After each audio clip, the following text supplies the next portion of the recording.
నేను ఈ రాత్రి మీకు ప్రకటిస్తున్న మార్గం, నేను ఈ రాత్రి మీకు పరిచయం చేస్తున్న మార్గం, నేను ఈ రాత్రి మీతో మాట్లాడుతున్న మార్గం మనకు కీడు చేసే మార్గం కాదు,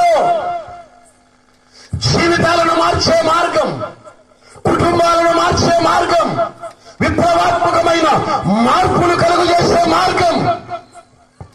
దావీదు ఏ స్థలానికి పోయినా ఇదే మాట, మేలు మేలు మేలు జరుగుద్దని ఆ మాట పలికే వాళ్ళు ఎక్కడ దొరుకుతారా ఎక్కడ దొరుకుతారా ఎక్కడ దొరుకుతారా అని వెతుకుతున్నాడు. ఇలా పిల్లరా వీళ్ళు కూర్చొని మేము మాట అడుగుతున్నాను, మీకు మేలు కావాలా లేక కీడు కావాలా? ఇటోళ్ళు ఎవరు మాట్లాడలేదే, మేలు ఎవరు కొద్దా అందరు కావాలిగా, మేలు కావాలని ఒకసారి అలా చేతులు తప్పేది లేదు. ఇదేం రాజకీయ సభ కాదు, ఇబ్బంది మనకు ఆ ఇబ్బంది లేదు.